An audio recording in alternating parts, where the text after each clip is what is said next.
बात टिक रही है। पुलिस में सबसे पहले जो कड़ी होती है वो चौकीदार होता है, गांव का चौकीदार होता है, जो पुलिस की पूरी सूचना पूरे गांव की सूचना देता है। अगर मैं गलत हूँ तो पुलिस वाला कोई जाके मुझे ये बात कह सकता है, कोई पुलिस वाला बड़ा साथी बैठा हो तो ये कह सकता है कि भाई तुम गलत। आज मैं ये देख रहा हूँ उसके साथ में इतनी विभत्स घटना होती है कि आज भी वो अस्पताल में 1 महीने बाद भी अस्पताल में पड़ा हुआ है और कब मर जाए, कब वो इस दुनिया को छोड़ जाए, तब कोई भरोसा नहीं। ये पुलिस न्याय दिला रही है अपने लोगों को।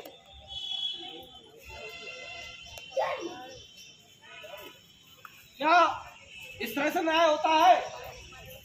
और जब आज के धरने की बात चली तो कल मेरे पास इंस्पेक्टर हाफिज का फोन आया। उन्होंने कहा कि पीड़ितों के खिलाफ इससे पहले तो हमें पता नहीं चला, ना पुलिस ने कभी सूचित किया, ना कभी बताया। एक फर्जी मुकदमा हमारे लोगों के खिलाफ ही दर्ज कर दिया। और सबसे बड़ी बात है, इसके पैर में कोई चोट नहीं, कोई चोट का निशान नहीं, उसके पैर में पैर की हड्डी टूटी हुई दिखाई। अन्याय ना हो, जागरूकता हो, समानता हो,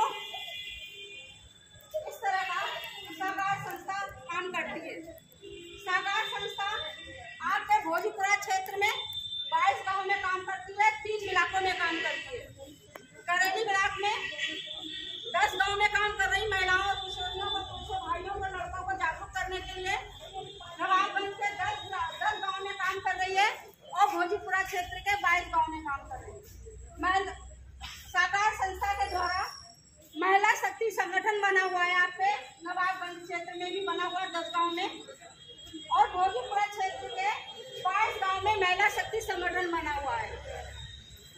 उस संगठन में 3,500 महिलाएं और किशोरियां सम्मिलित हैं।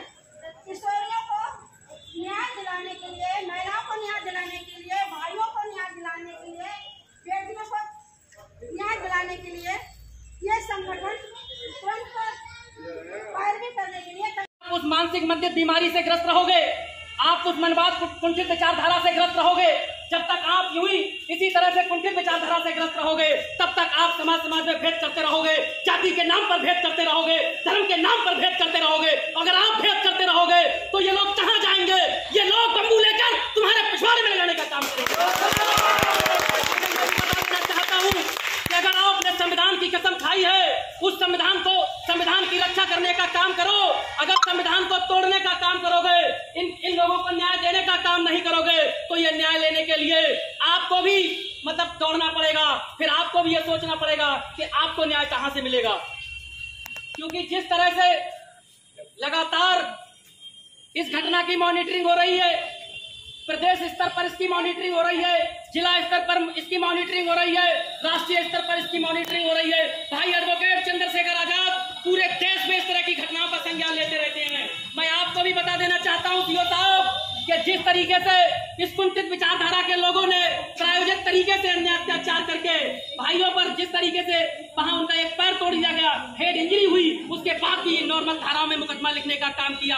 आपने यहाँ आकर के जब कप्तान साहब ने आपसे बात की, तब आपने कहा कि हम न्याय बहुत जल्द न्याय सुनिश्चित करेंगे, लोगों को जेल भेजने का काम करेंगे।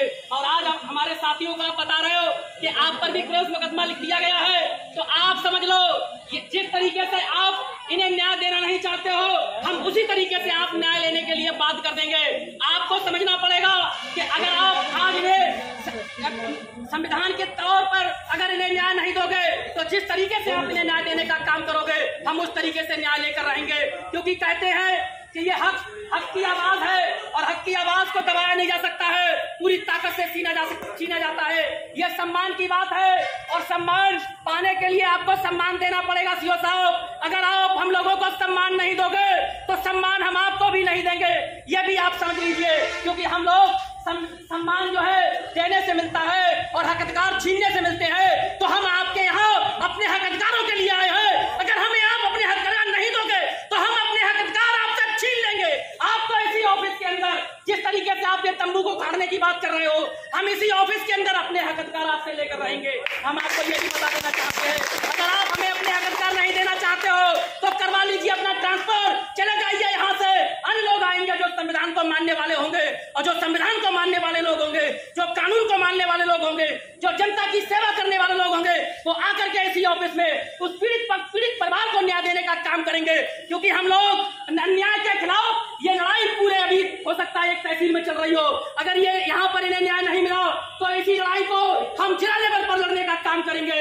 अगर जिले में भी इस लड़ाई को लड़ करके अगर हमें कामयाबी नहीं मिलेगी तो हम इस दोनों पार्टी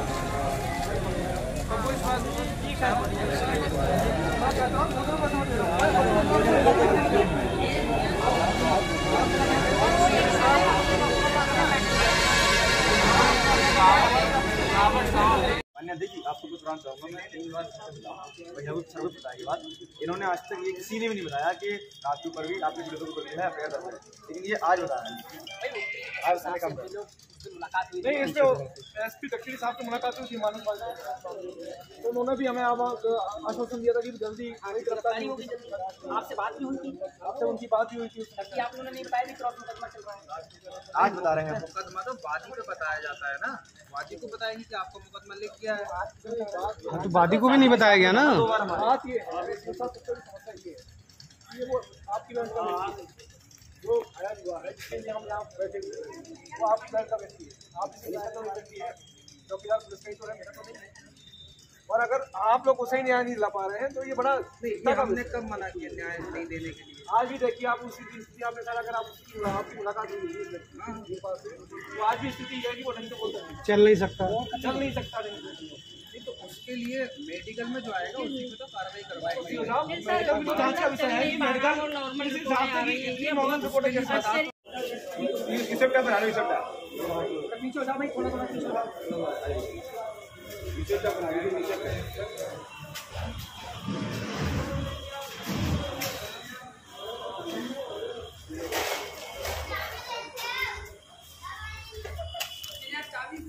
लाइए वो कहाँ दूसरी कॉपी दो, उसको पढ़ के सुनाए। कॉपी कहाँ दूसरी कॉपी दो। और जो हमारी आज की मांग है मेडिकल के आधार पे धारा 307 जो है बढ़ाते हुए जल्द से जल्द आरोपी की गिरफ्तारी की जाए। नंबर 3 है, पीड़ित काफी निर्धन है, अभी तक इलाज में जो पैसा खर्च हुआ है वो पैसा हमने आपको मेडिकल के बिल भी लगवा दिए, वो मुहैया करा दिया जाए। नंबर 4 है, वादी मुकदमा कोर्टों से स्वस्थ उसका हो पाना मुश्किल है। 2 आप अविवाहित पुत्रियां हैं इनकी, उनके रहन सहन